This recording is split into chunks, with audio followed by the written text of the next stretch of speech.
అప్పుడు అదీ కాకుండా గ్రామస్తులందరూ ఒకటే అనుకుంటూ ఉంటారు, శివనే తన డబ్బుని వసూలు చేయడం కోసం తన మనిషిని పంపించి రాజును కొట్టించాడు అని. ఈ తప్పుకి ఆ రోజే తనని క్షమించేయడం జరిగింది. కానీ మఠంలో ఎప్పుడైతే డబ్బు మాయమైపోతుందో అప్పుడు వాళ్లకున్న నమ్మకం ఖచ్చితంగా పోతుంది. ఇక అప్పుడు మా గొప్ప శివన్నయ్య ఎప్పటిలాగే ఈ నిందని కూడా తన మీదే వేసుకుంటాడు.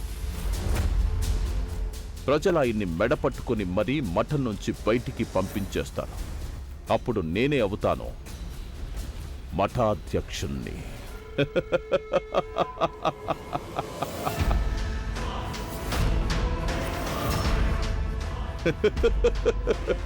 నీకు అర్థమైంది కదా? అయితే మన రేపు కలుద్దాం. హనుమంతుడి గుడి దగ్గర అదే సంతుడు. రేపటి రోజు మొత్తం అంతటినీ మార్చేస్తుంది, చూస్తూ ఉంటా. నాకు మాత్రమే కాదు, మా శివన్నయ్యకి కూడా.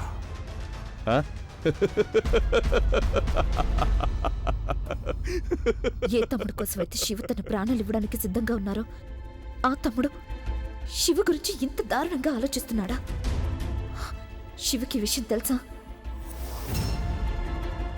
నేనిప్పుడే వెళ్ళి శివకి విషయం చెప్పాల్సి ఉంటుంది.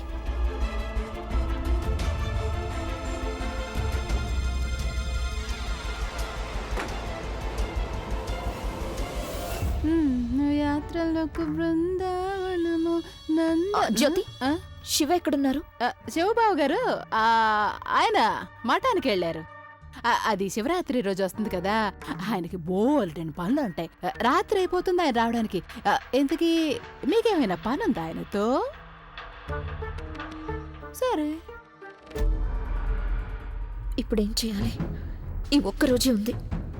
శివకి ఈరోజే చెప్పాలి, లేకపోతే ఆయన చాలా పెద్ద సమస్యలో ఇరుక్కుపోతారు. ఏదో ఒకటి చేసి నేను మఠానికి వెళ్ళాలి.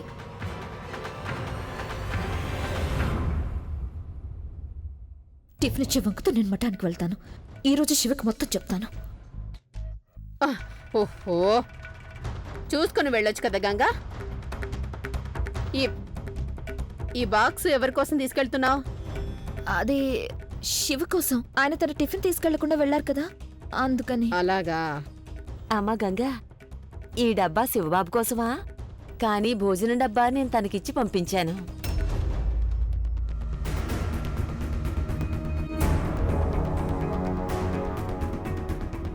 ఇచ్చేశారా?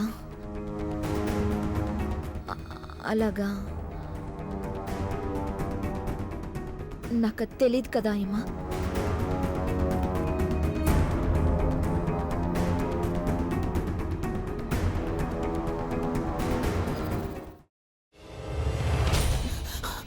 నువ్వు ఇంకేమన్నా చెప్పాలా?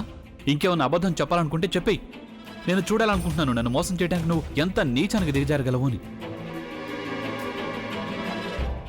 ఎందుకు ఆలియా, ఎందుకు నువ్వు ఇలా చేసావు? నీకు తెలుసు కదా, నానమ్మ తర్వాత నీ ఒక్కదానిని కదా నేను పూర్తిగా నమ్మేది.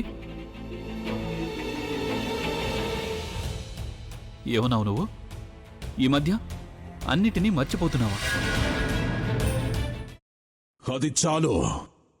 వాటిలో ఉన్న శక్తి విషయాన్ని గ్రహించి మనకు వివరిస్తాయి.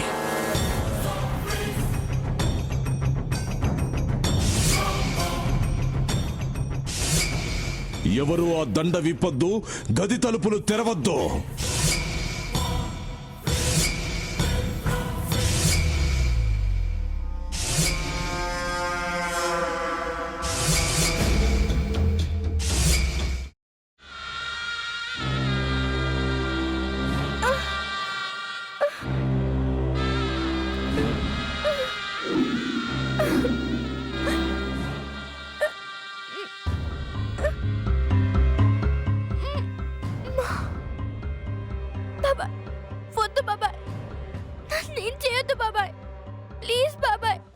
నీకు నిజం తెలిసినప్పుడే నా ఆలోచనలో నువ్వు చచ్చిపోయావు.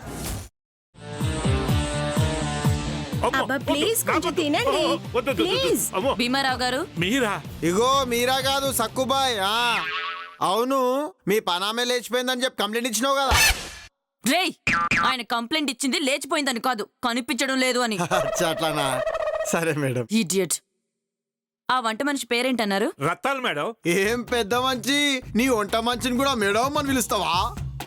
రేయ్ హాఫ్ బ్రెయిను,